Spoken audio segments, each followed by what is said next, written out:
আপনি আপনার সমস্যার কথা কাউকে বোঝাতে ব্যর্থ হয়েছেন, তারা বুঝে না। একমাত্র আল্লাহ ছাড়া আর কেউ জানে না আপনি কি মুসিবতে জীবন অতিবাহিত করছেন।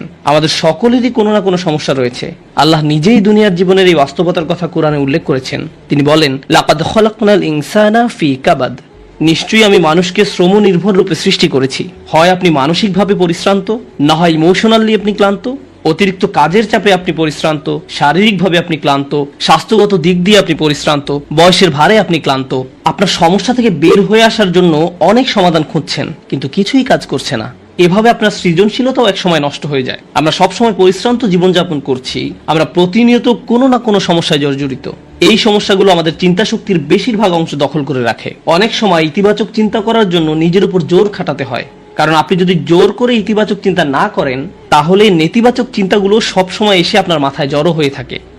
সব সমস্যা যেগুলো সমাধান দরকার, এগুলো নিয়েই আমরা সবসময় চিন্তামগ্ন থাকি। আল্লাহর সাথে আমাদের সম্পর্কগুলোর একটি হলো আমরা যেন আমাদের সমস্যাগুলো সমাধানের জন্য তার নিকট দোয়া করতে পারি। আমাদের যা যা দরকার, ক্ষমা চাচ্ছেন আপনার নিজের জন্য, ইস্তাগফিরু রাব্বাকুম, তোমরা নিজেদের জন্য ক্ষমা প্রার্থনা করো। আল্লাহ বলেন, ওয়ায়ামদিদকুম বিআমওয়ালি ওয়া বানিনা, তোমাদের ধন সম্পদ, তোমাদের সন্তান সন্ততি বাড়িয়ে দেওয়া হবে। তিনি ধন সম্পদ এবং সন্তান সন্ততি দিয়ে তোমাদের ঐতিহ্যকে সমৃদ্ধ করে দিবেন।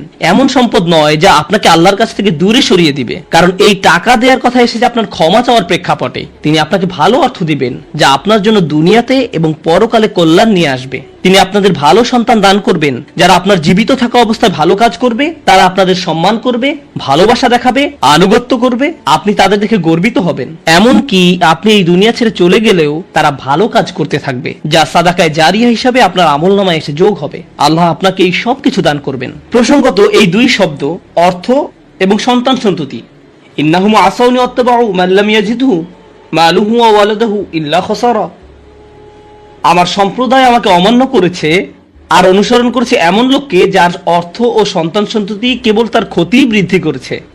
কিন্তু আপনার ক্ষমা চাওয়ার পরে আল্লাহর পক্ষ থেকে যে ধন সম্পদ এবং সন্তান সন্ততি আসে, তা আপনার জন্য শুধু কল্যাণই নিয়ে আসে। একই ধন সম্পদ এবং সন্তান সন্ততি, পার্থক্য হলো এখন তাদের উপর আল্লাহর ক্ষমা ও রহমত রয়েছে।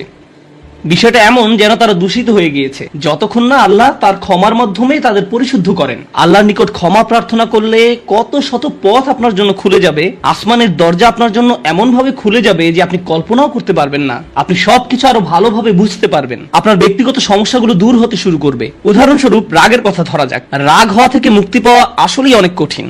বহু মানুষ খুবই সমস্যাপূর্ণ জীবনযাপন করে, খুব অল্পতেই রেগে যান, কিছু একটা তাদের সামান্যতেই ক্রোধান্বিত করে, আর তারা এর সাথে লড়াই করতে পারেন না। তারা তাদের এই সমস্যাটা বুঝতে পারেন, কিন্তু নিজের কাছে অসহায় হয়ে পড়েন এবং মনে মনে ভাবেন, না, আমার পক্ষে এই রাগ হওয়া থেকে মুক্তি পাওয়া সম্ভব না।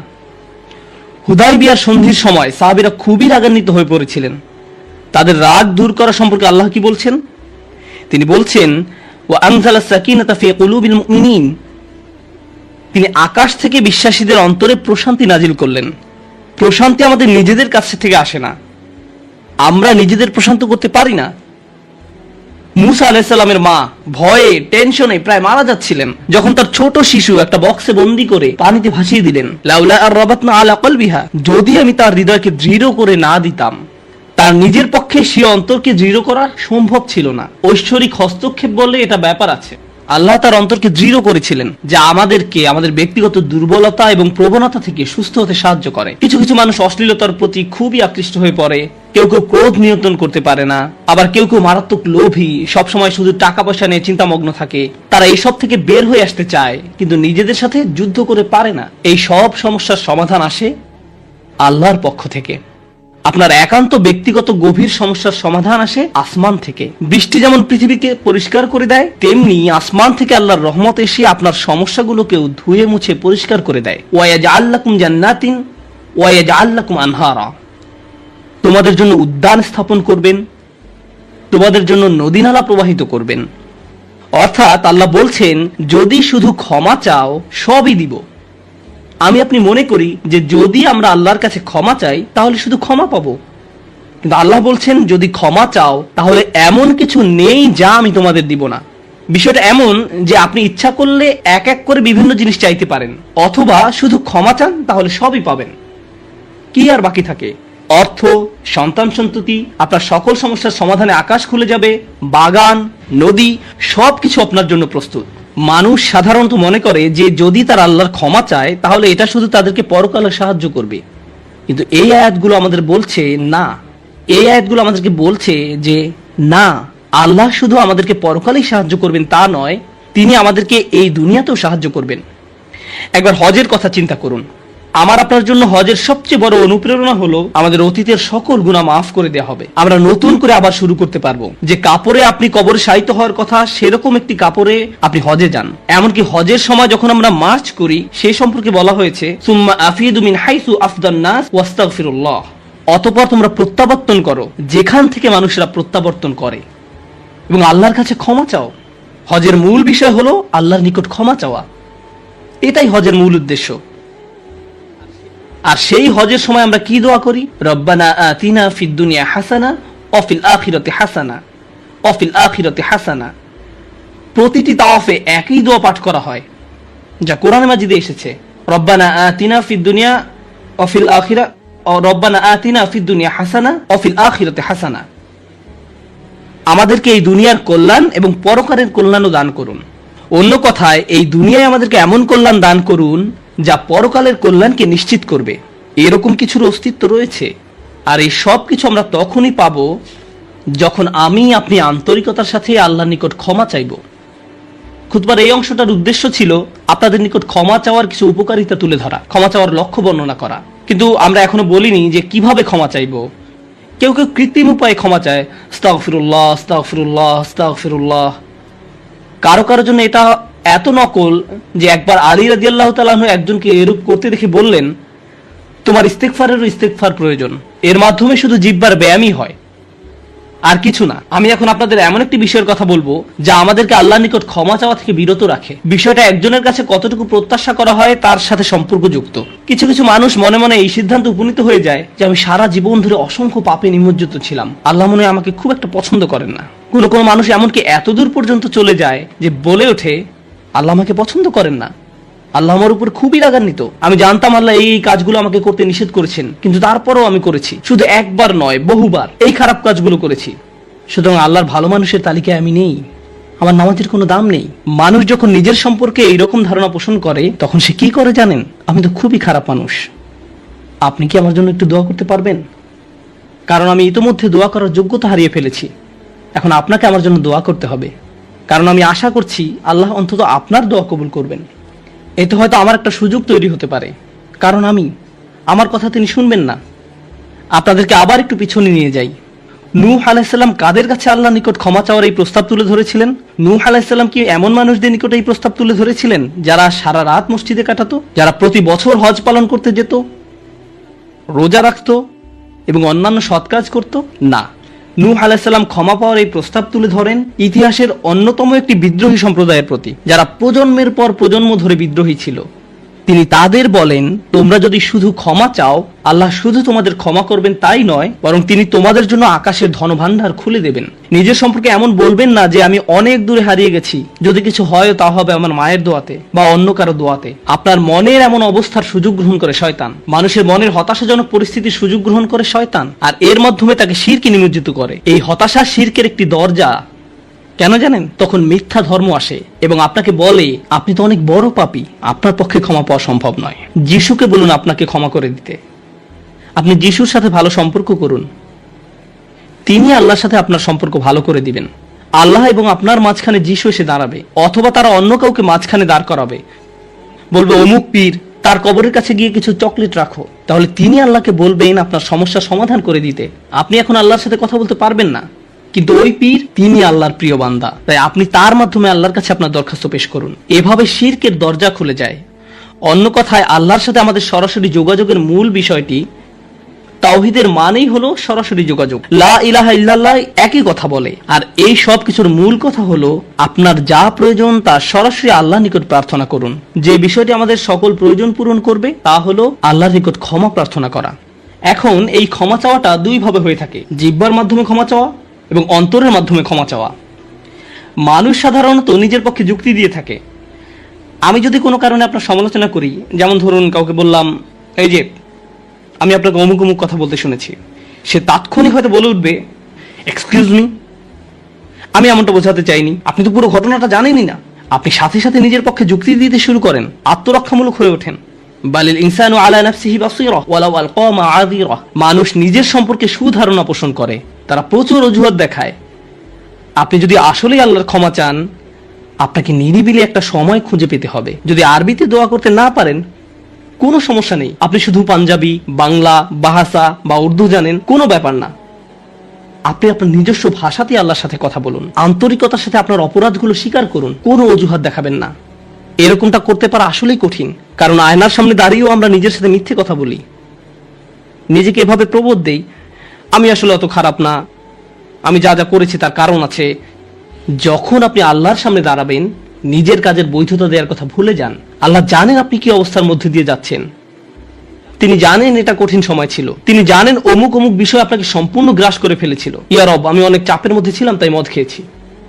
তিনি আপনার সবগুলো অজুহাত সম্পর্কে আপনার চেয়ে ভালোভাবে জানেন। আপনাকে অকপটে তার নিকট আসতে হবে, ফিল্টার ছাড়া, কোনো দ্বিধাদ্বন্দ্ব ছাড়া, নির্দ্বিধায়, কোন রকমের বিব্রত বোধ করা ছাড়া। অনেক সময় আমরা নিজেদের পাপ স্বীকার করতে বিব্রত বোধ করি, একরাশ লজ্জা এসে আমাদের জড়িয়ে ধরে। কিন্তু যতক্ষণ না আপনি আল্লাহর নিকট অকপটে সকল পাপ স্বীকার করে নিচ্ছেন, আর এভাবে যখন নিজের উপর যে অন্যায়গুলো এতদিন ধরে করে এসছেন তা আপনি মুখ দিয়ে উচ্চারণ করতে শুরু করবেন, আমার বিশ্বাস করতে কষ্ট হয় যে সে সময় আপনার চোখ দিয়ে কোনো অশ্রু নির্গত হবে না। একজন মানুষের পক্ষে এটা অসম্ভব যে সে আল্লাহর সামনে এভাবে নিজেকে খোলাখুলি উপস্থাপন করবে আর তার চোখ দিয়ে কোনো অশ্রু বের হবে না, কারণ এটা দুর্বলতা প্রকাশের সময়। দুনিয়ার সামনে আমরা সাধারণত নিজেকে শক্তিশালী, আত্মবিশ্বাসী এবং দিব্যি সুস্থ হিসেবে উপস্থাপন করি। সবাই আমাদের দেখে মনে করে সবকিছু ঠিক আছে, কিন্তু ভেতরে ভেতরে যে আমি বহু সমস্যায় জর্জরিত তা একমাত্র আল্লাহ জানেন। আপনাকে সকল জড়তা কেটে তার নিকট সম্পূর্ণ খোলাখুলিভাবে নিজেকে উপস্থাপন করতে হবে, আর কেবল তখনই আপনি আল্লাহর নিকট ক্ষমা চাওয়ার অবস্থানে যেতে পারবেন। তারপর সিজদায় গিয়ে কাঁদতে থাকুন। তখন এটা শুধুমাত্র আস্তাগফিরুল্লাহ আস্তাগফিরুল্লাহ বলার মতো হবে না, এটা হয়ে উঠবে আল্লাহর সাথে একটি সত্যিকারের কথোপকথন, আল্লাহর নিকট সত্যিকার অর্থে পাপ স্বীকার। এটা খুবই শক্তিশালী একটা অনুশীলন, চেষ্টা করে দেখুন। আপনাকে একটা নিরিবিলি সময় খুঁজে পেতে হবে। নিশ্চিত করুন যে কেউ আপনার কথা শুনছে না। আপনার স্ত্রী বিছানায় শুয়ে আছে, এমত অবস্থায় মাঝরাতে ঘুম থেকে উঠে এভাবে দোয়া করতে পারবেন না, ইয়া আল্লাহ আমাকে ক্ষমা করে দিন, কারণ আপনার স্ত্রী তো আপনার দোয়া শুনতে পাচ্ছে। এভাবে করাটা নিষিদ্ধ নয়, কিন্তু একা একা দোয়া করা আপনার জন্য ভালো হবে। মোট কথা, নির্জন কোনো জায়গা খুঁজে বের করুন যেখানে আপনি একান্তে আল্লাহর সাথে কথা বলতে পারবেন। যদি আপনি এক গাদা আরবি দোয়া মুখস্থ করেন যার অর্থও আপনি জানেন না, আর বিড়বিড় করে সেগুলো উচ্চারণ করতে থাকেন, রব্বানা আতিনা ফিদ দুনিয়া হাসানাতাও ওয়া ফিল আখিরাতি হাসানাতাও, সে দোয়াগুলো অবশ্যই উত্তম এবং শক্তিশালী, কিন্তু আপনার অন্তরের সাথে যদি সেগুলোর কোনো যোগাযোগ না থাকে, শুধু জিহ্বা দিয়ে উচ্চারণ করছেন, তাহলে আপনি আসলে ক্ষমা প্রার্থনা করছেন না। আল্লাহ আপনাকে এই জিকিরের পুরস্কার দান করুন, কিন্তু এর নাম আসলে ইস্তিগফার বা ক্ষমা প্রার্থনা নয়। ইস্তিগফার অন্য কিছু। যখন আপনার চক্ষু খুলে অশ্রু নির্গত হতে শুরু করে, তখন আকাশের দরজা খুলে যায়, তখনই সেটা খুলবে। এই দুইটার মাঝে একটা কানেকশন আছে। সর্বশেষ যে বিষয়টি আমি আপনাদের সাথে শেয়ার করতে চাই তা হলো আল্লাহর উপর আশা ধরে রাখা। অনেকের জন্য এই বিষয়টা মেনে নেওয়া বেশ কঠিন যে আল্লাহ তার কথা শুনবেন, আমার দোয়া তার নিকট গুরুত্বহীন, আমি দোয়া করার কোনো অর্থ দেখি না। আপনাদের একটা কথা বলে রাখি, আল্লাহর নিকট থেকে আপনি সর্বশ্রেষ্ঠ যে উপহারটি পাবেন তা কি জানেন? ক্ষমা। এটাই সর্বশ্রেষ্ঠ উপহার। আপনি এটার মূল্য উপলব্ধি করুন আর নাই করুন, আর যা কিছু আল্লাহ আপনাকে দিবেন বলেছেন এর সবই অতিরিক্ত। আপনাদেরকে একটা উদাহরণ দেই। আমার অনেকগুলো সন্তান আছে। ধরুন আমার এক সন্তানের উপর আমি খুবই অসন্তুষ্ট, সে কোনো একটা অন্যায় করেছে, আমি খুবই রাগান্বিত হয়ে আছি, আমার বিশ্বাস করতে কষ্ট হয় যে তুমি এটা করেছো। এভাবে আমি তাকে কিছুটা বকাঝকা করলাম, তোমার এটা বলা উচিত হয়নি, তোমার এটা করা উচিত হয়নি। তারপরের দিন অন্য এক সময় আমার জন্য তার কিছু একটা করার কথা, যেমন আমার জন্য একটা কার্ড বানানোর কথা যাতে লেখা থাকবে বাবা আমি তোমাকে ভালোবাসি। সে জিনিসটা আঁকলো, কিন্তু তারপর কি মনে করে এই কাগজটা টুকরা টুকরা করে ময়লার বক্সে ফেলে দিল। এটা দেখে তার অন্য ভাই বলল, তুমি এটা ফেলে দিলে কেন? জবাবে সে বলল, বাবা আমার উপর খুবই রাগান্বিত, তিনি এটার প্রতি কোনো গুরুত্ব দিবেন বলে মনে হয় না। আমি যদি জানতাম যে সে বিষয়টাকে এভাবে দেখছে, তাহলে আমি কি করতাম? আমি কি এভাবে বলতাম যে হ্যাঁ ফেলে দাও? না, বরং আমি আবেগে কেঁদে ফেলতাম, কিভাবে তুমি ভাবতে পারলে যে আমি তোমাকে আর ভালোবাসি না? হ্যাঁ তুমি অন্যায় করেছো, তুমি ভুল করেছো, কিন্তু তুমি এখনো আমার সন্তান। তুমি 1000 বার ভুল করলেও আমি তোমাকে ভালোবাসবো। আমাকে ওই কার্ডটি দাও, আমি সেটা ফ্রেমে বাঁধিয়ে রাখবো, ময়লার বাক্স থেকে নিয়ে গ্লাসে আটকিয়ে রাখবো, সারা জীবন ধরে যত্ন করে রাখবো। কেন? কারণ আমি আমার সন্তানদের ভালোবাসি, তারা যতই ভুল করুক না কেন, এমনকি যদি তাদের আচরণ আমাকে রাগান্বিতও করে। এটা শুধু আমি এবং আমার সন্তানদের সম্পর্ক। কিন্তু আমি আমার আর সন্তানদের নিয়ে কথা বলছি না। এই উদাহরণের মাধ্যমে আমি কথা বলছি আমার এবং আল্লাহর সম্পর্ক নিয়ে। আমি ভুল করি, আল্লাহ এমনকি আমাকে বকাঝকাও করেন না। আমি ভুল করার কারণে তিনি আমার উপর বজ্রপাত করেননি, তিনি আমাকে জাহান্নামে নিক্ষেপ করেননি, তিনি আমার হার্টবিট বন্ধ করে দেননি। যখনই আমি মিথ্যে বলি, আমি বোবা হয়ে যাই না। প্রতিবার হারাম কিছু খেয়ে ফেলার কারণে আমার হাত অবশ হয়ে যায় না। হারাম কিছুর দিকে তাকানোর কারণে আমি অন্ধ হয়ে যাইনি। তিনি এখনো দিয়েই যাচ্ছেন। আর আমি কিনা চিন্তা করতে শুরু করলাম যে আল্লাহ আমাকে আর ভালোবাসেন না। আল্লাহর সাথে আমার সম্পর্ক একসময় ভালো ছিল, কিন্তু এখন যেহেতু আমি খারাপ হয়ে গিয়েছি, তাই ভালোবাসাও এখন হারিয়ে গেছে। তাহলে দোয়া করার কি অর্থ আছে? মনে রাখুন, আল্লাহর মতো কেউ আপনাকে ভালোবাসে না। আমি আমার সন্তান বা পিতামাতার প্রতি যে ভালোবাসা প্রদর্শন করি, তা আল্লাহ তাআলা আমার ভেতরে দিয়েছেন। আমরা এমনি এমনি কাউকে ভালোবাসতে সক্ষম নই। ভালোবাসা আল্লাহর পক্ষ থেকে একটি উপহার। যদি আল্লাহর দুইটি সৃষ্টির মাঝে ভালোবাসা এত দৃঢ় হয়, আমাদের পক্ষে কল্পনাও করা সম্ভব নয় যে আমাদের জন্য আল্লাহর ভালোবাসা কত প্রগাঢ়, যে আমাদের জন্য আল্লাহর ভালোবাসা কত গভীর। কেউ এর বিপরীত বললে তার কথায় কান দিবেন না। একমাত্র যে মনে করে আল্লাহ তাকে ঘৃণা করে, তার কোনো আর আশা নেই, সে হলো শয়তান। সে এটা বিশ্বাস করে। তার ক্ষমা চাওয়ার কোনো কারণ নেই, কারণ তার সকল আশা হারিয়ে গেছে আর সে নিজের সম্পর্কে এটা মেনে নিয়েছে। এখন আপনি যদি নিজের সম্পর্কে এরকম মনে করেন, তাহলে কার পথ আপনি অনুসরণ করছেন? একবার চিন্তা করে দেখুন। যদি আদম আলাইহিস সালাম জান্নাতে থাকা অবস্থায়, আর জান্নাতের চেয়ে উত্তম কোনো জায়গা তো আর আপনার পক্ষে থাকা সম্ভব নয়, তারপর তিনি একটি ভুল করলেন আর আল্লাহ আযজা ওয়া জাল্লা তাকে দুনিয়াতে পাঠিয়ে দিলেন। এখন আদম আলাইহিস সালাম যদি এরকম চিন্তা করতেন, আমার এত বড় একটা ডিমোশন হয়ে গেল, আমি কিভাবে আল্লাহর সাথে আবার কথা বলবো? আমি তাকে এত হতাশ করার পর কিভাবে কথা বলবো? কিন্তু আল্লাহ তাকে শিখিয়ে দিলেন কি করতে হবে, কিভাবে তার অন্তর আবার ঠিক করতে হবে। রব্বানা যালামনা আনফুসানা ওয়া ইল্লাম তাগফির লানা ওয়া তারহামনা লানাকুনান্না মিনাল খাসিরিন। জান্নাতের তুলনায় দুনিয়া তো কিছুই না। তিনি জান্নাত থেকে দুনিয়ায় এলেন, এত দূর নেমে আসা সত্ত্বেও এখনো তিনি আল্লাহর নিকটেই আছেন। এই শব্দগুলোই আল্লাহর সাথে তার সম্পর্ক আবার জুড়ে দিল। দোয়ার উপর আস্থা হারাবেন না। এত দূর নেমে আসা সত্ত্বেও এখনো তিনি আল্লাহর নিকটেই আছেন। আন্তরিকভাবে আল্লাহর কাছে কিভাবে দোয়া করবেন, তার প্রস্তুতি এখনই শুরু করুন। মনে রাখুন, আল্লাহ আপনাদের সবার দোয়া শুনবেন। উজিবু দাওয়াতাদ দাঈ ইযা দান। এই ঘোষণাটি রমজান মাসের। আমি আহ্বানকারীটাকে সাড়া দেই যখন সে আমাকে ডাকে। এটা আল্লাহর অঙ্গীকার। আর আমি আপনি এক নম্বর যে দোয়াটি করব, তা হলো ক্ষমা চাওয়ার দোয়া। আল্লাহ আমাদেরকে এমন মানুষে পরিণত করুন যারা সত্যিকার অর্থে ক্ষমা চায়। আল্লাহ আমাদের। আজকের এই আলোচনাটি এই সপ্তাহে একজনের প্রশ্ন দ্বারা অনুপ্রাণিত। একজন আমার কাছে এসে বলল, বাল্যকাল থেকে আল্লাহ আযজা ওয়া জাল্লার সাথে তার গভীর সম্পর্ক ছিল।